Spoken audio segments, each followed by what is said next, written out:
I realized that I haven't uploaded a video in probably 2 weeks. This social distancing and quarantine is, I'm not even gonna lie, it's been kind of stressful. I'm not gonna say stressful. It hasn't been stressful. It's just been being a teacher to a fifth grader and a third grader who think they know everything. It's probably been the hardest part. But besides that, I'm a homebody anyway. But this video, I want to give a testimony. I want to tell y'all how much God loves me and how much favor He shows me. Now, as y'all already know, and if you don't know, I'm really like honest and blunt when I do a video. So I'm not gonna sit up here and sugarcoat nothing or lie, I guess you could say. Like, I mean, people may say I put out too much of my business. I don't know. But, okay, so I'm gonna give a little background. I have a 2017 Durango. Before the Durango, I had a Dart. Before the Dart, I had a Cobalt. I love my Cobalt. My Cobalt, the transmission went out. So I was forced to get another car. So then that's when BJ went and purchased me a Dodge Dart. Well, at that time, I wasn't working, but he thought it would have been hard to just have one vehicle. So that's why he went and got me the Dart. Just so I could have a vehicle at home, because at the time, Malaysia was in like first grade. Kenzie was in pre-K and B was a baby. Like a few months, I think. He probably was about a year. Anyway, so with pretty much 3 car seats back there, it was a lot. It was too crammed. And so we were talking about me getting a bigger vehicle with a 3rd row. Now, if you know me, then you know I'm always looking to save money. Probably except when it comes to going out to eat or something. But on big things like vehicles and things like that, I'm always looking for like the cheaper route. So one day, you know, after me talking about it enough, BJ took my Dart to the dealership and traded it in and got me the Durango. I love my Durango. I really do. I didn't love the note. The note was too high because I was upside down because of the Dart. So that car note from the Dart had to roll into this one. So for anybody that know anything about cars, you know that note was pretty up there. So 3 years roll around, and I'm gonna just be honest. I was over the car note. I was over the expensive car note. I just felt like it was too much. But my name wasn't on the car. BJ's name is on the car. So every time I tried to go do anything with it, you know, it was a problem. So I really just left it alone. I sucked it up and paid the note. Well, I want to say up till like a few months ago, every time I would go pray, and this car note was just too much. So I want to say like February, I told God I was done. I was like, I'm over this car note and I'm giving it to you.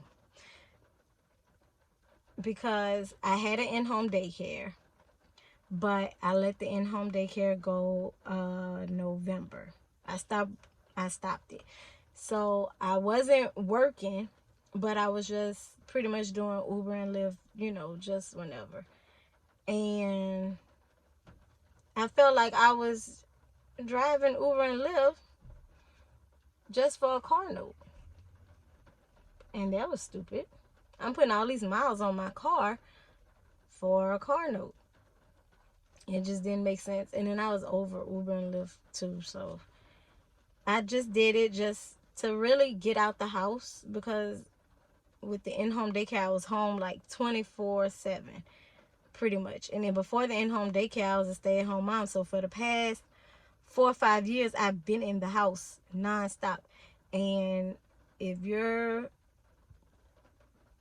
self-quarantining, social distancing, then I'm pretty sure you're going stir crazy in the house. So that's how I was. And I was like, I don't have anywhere to go when I get off, so I'll just do Uber and Lyft just as an excuse to get out the house. And I was making a little, extra money here or there, so I was okay with it. But then when I started doing it to actually have to pay bills, it just got too much, and I was just like over it. Anyway, my pastor had been preaching on faith for the past month or so, and every message that he preached on, it did something for me. And I started having crazy faith, I guess you could say, because I had no real legit job. The car wasn't in my name, and my credit wasn't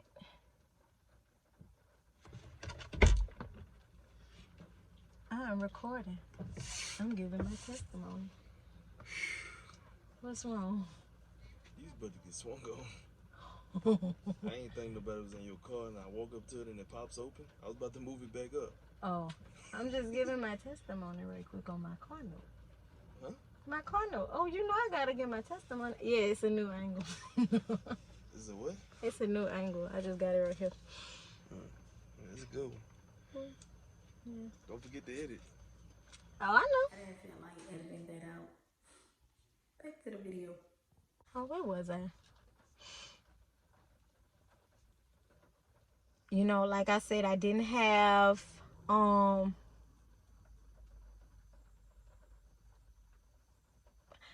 guess you would say like a legit job, because Uber and Lyft isn't really like a job. It's like a hustle.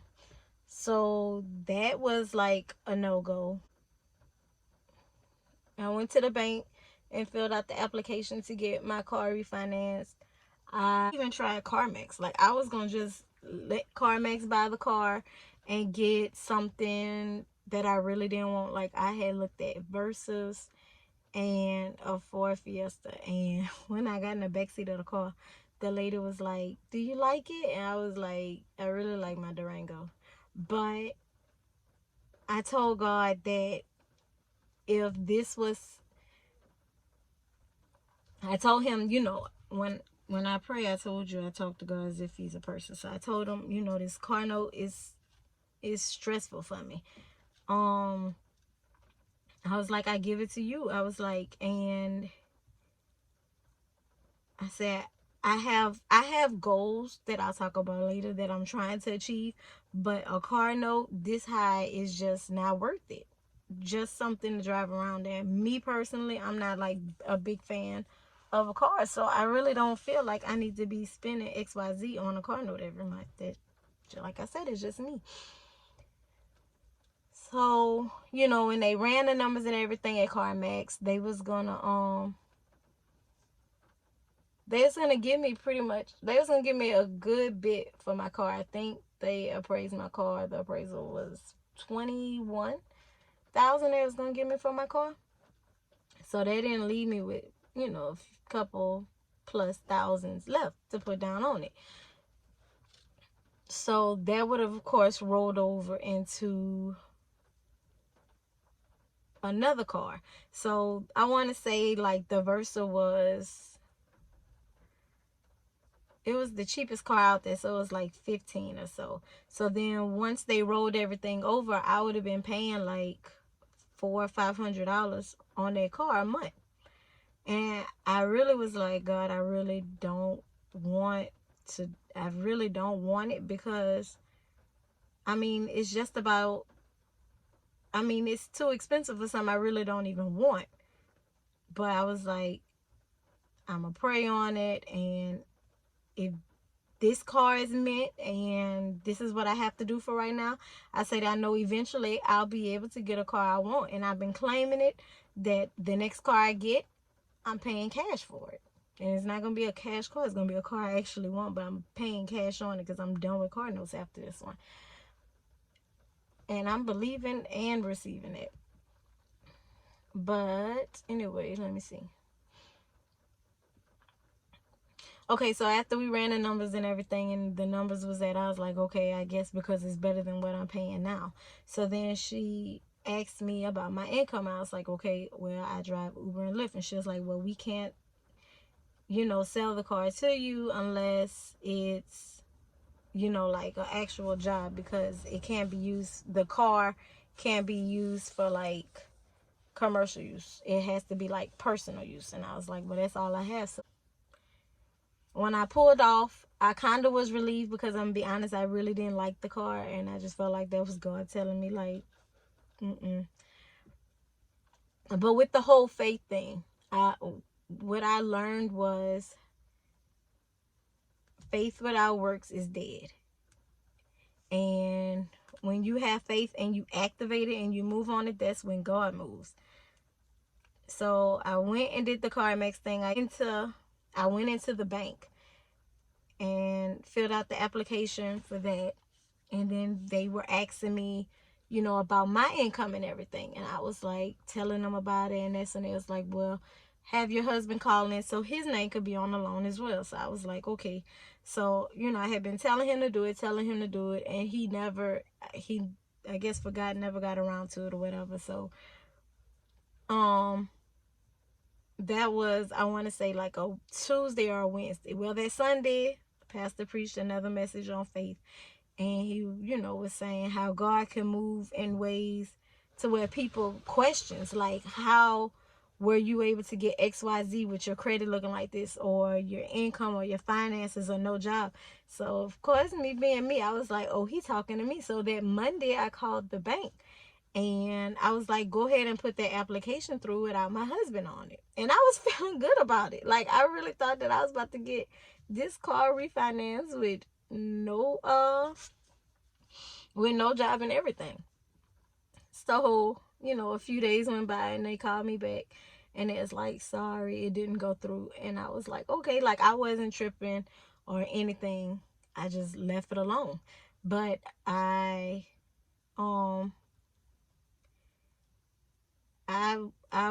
was like, I'm over it. I was like, God, I don't know how you're gonna do it. I don't see it, but I just can't do this note anymore. And I just continued to pray.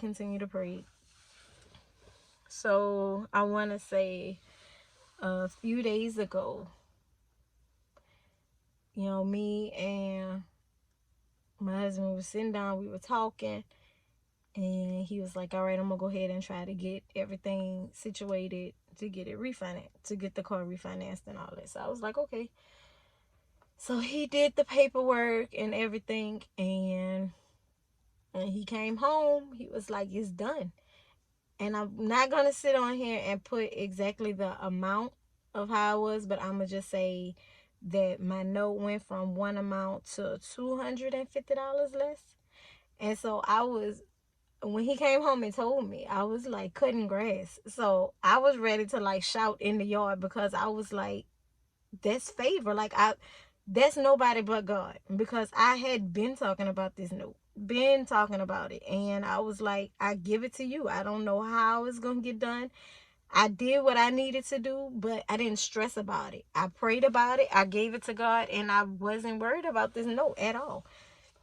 But then he was like, not only that, but then the next note isn't due until like June.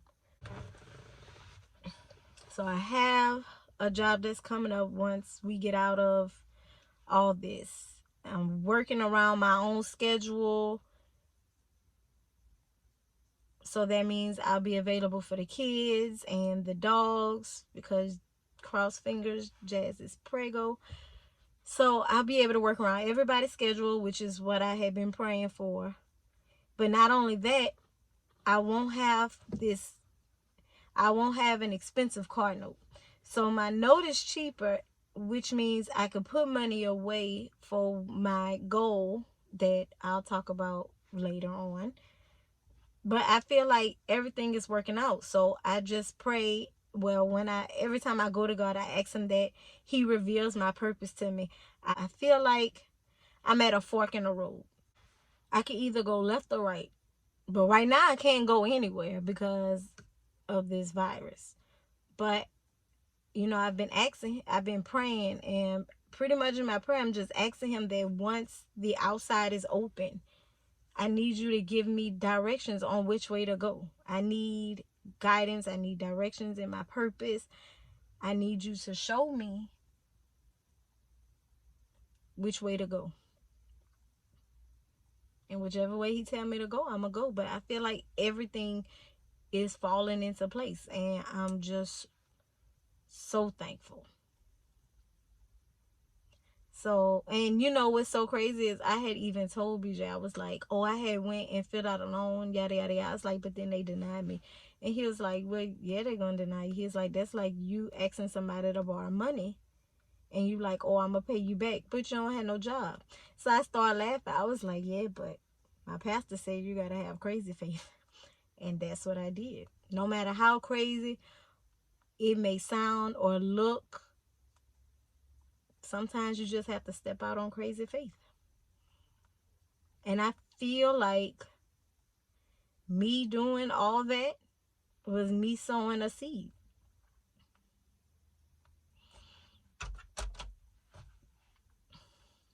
I feel like that was me sowing a seed. And I'm reaping the seeds that I sown.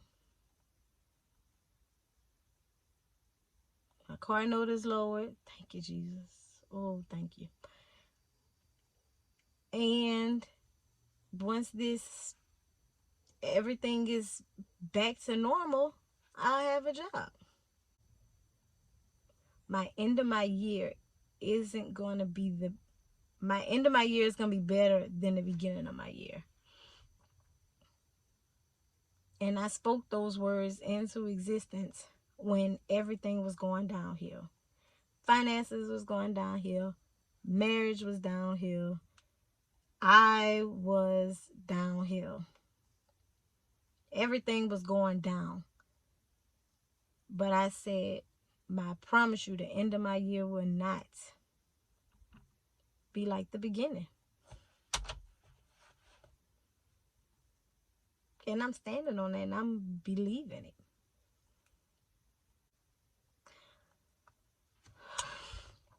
So that's going to wrap up this video.